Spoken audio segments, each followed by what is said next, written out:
नमस्कार, आदाब, सत श्री अकाल, जय भीम, जोहार। मेरा नाम है नवीन कुमार। ये ग्राफ देख रहे हैं आप? ये दिखा रहा है कि नरेंद्र मोदी ने देश की अर्थव्यवस्था का क्या हाल कर दिया है। इसको और सीधे शब्दों में कहें तो मोदी ने देश को कैसे रसातल में पहुंचा दिया है। 1996 के बाद पहली बार लगातार 5 महीने गिरा है बाजार, और गिरा नहीं है, धराशायी हो चुका है। एक ही दिन में 7.5 लाख करोड़ रुपए डूब गए निवेशकों के। लेकिन यह केवल अर्थव्यवस्था को ही बर्बाद कर देने का मामला नहीं है, विदेश नीति को भी चौपट कर देने का मामला है, आंतरिक सुरक्षा को भी चौपट कर देने का मामला है।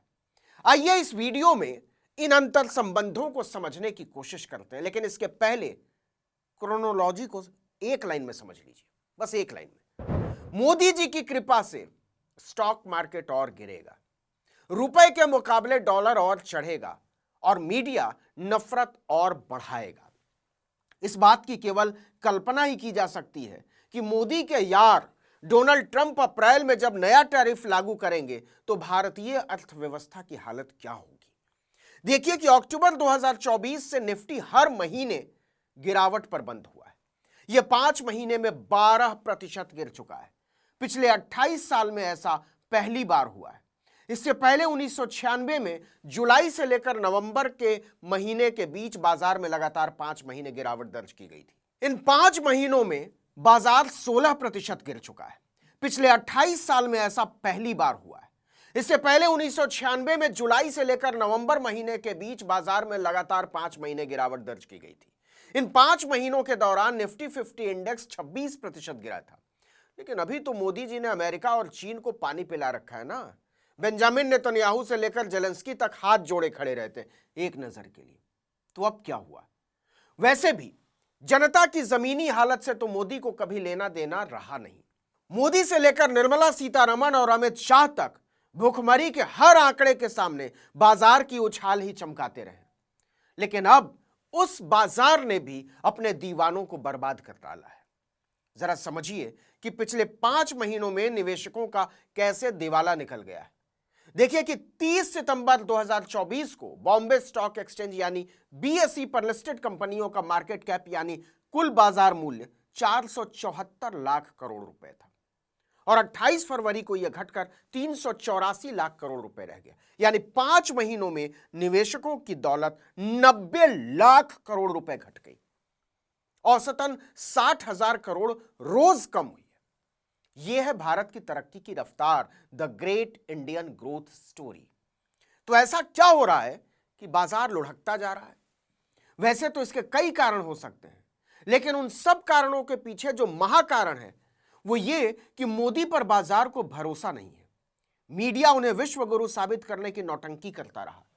लेकिन सच ये है कि दुनिया उन्हें एक विदूषक से ज्यादा नहीं मानती है, क्योंकि बाजार का जो इतना बुरा हाल हुआ है उसकी सबसे बड़ी वजह ही है विदेशी निवेशकों की लगातार बिकवाली, पैसा खींच रहे हैं। दुनिया की नजरों में हमारे विश्व गुरु की साख यह है कि विदेशी निवेशकों ने अक्टूबर 2024 से फरवरी 2025 के बीच यानी केवल 5 महीने में भारतीय बाजार से 3,11,000 करोड़ रुपए निकाल लिए। और अपना पैसा लगाया कहां? वहां जहां मोदी जी के लाल लाल आंख दिखाने से थर थर कांपने लगते हैं शी जिनपिंग। लेकिन धन्ना सेठों ने मोदी के लाल लाल आंख को तरेलते हुए अपना पैसा चीन के बाजार में झोंक दिया। मोदी ने अडानी और माधवीपुरी बुच को बचाने में पूरे लोकतांत्रिक मूल्यों पर बुलडोजर चला दिया और चिल्लाते रहे all is well, all is well, Aamir Khan की तरह। लेकिन निवेशकों ने अपना पैसा खींचना शुरू कर दिया। नहीं सुनी मोदी की, क्योंकि उन्हें भारत की तुलना में चीनी कंपनियों को चलाने की व्यवस्था ज्यादा बेहतर, पारदर्शी और लाभकारी नजर आती है। वहां कोई प्रधानमंत्री या राष्ट्रपति अपने किसी कारोबारी दोस्त को बचाने के लिए देश की अर्थव्यवस्था को ताक पर नहीं रख देता। बाजार के ध्वस्त होने का दूसरा कारण, जिसे मोदी के पाखाने के पानी में लौटते हुए चेले किसी काम का नहीं समझते, और वो है भारी बेलगाम महंगाई। खाने पीने की चीजें महंगी होने से अक्टूबर 2024 में रिटेल महंगाई बढ़कर 6.2% पर पहुंच गई थी। 14 महीने का महंगाई का रिकॉर्ड टूट गया था माता रानी की कृपा से, माफ कीजिएगा, मोदी जी की कृपा से। हालांकि जनवरी में यह घटकर 4.3% पर आया, लेकिन इससे निवेशकों का भरोसा बहाल नहीं हुआ। यह काफी नहीं था। वो भारत की अर्थव्यवस्था में स्थायित्व नहीं देख पा रहे हैं।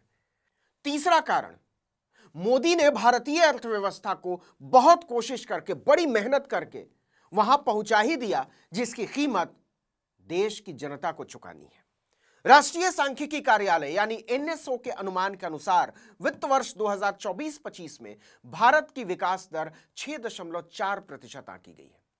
यह 4 साल का सबसे निचला स्तर है। अब ऐसे बाजार में पैसा लगाना बेहद जोखिम भरा है और संस्थागत निवेशकों के लिए तो बहुत ज्यादा जोखिम भरा।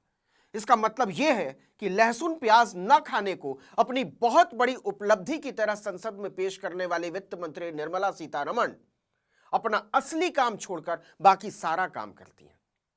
उनका काम क्या है?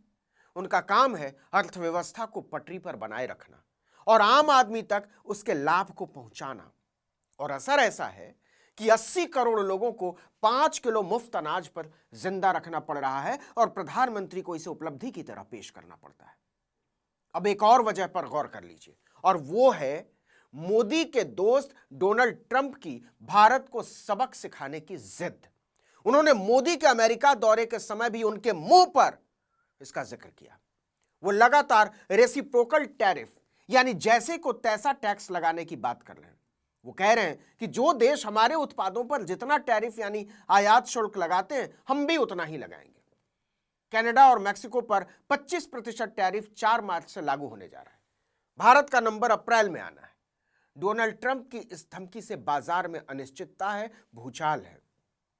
निवेशकों को लग रहा है कि विश्व गुरु मोदी की ऐसी साख नहीं है कि वो ट्रंप के सामने अपने देश के हितों की बात कर पाए।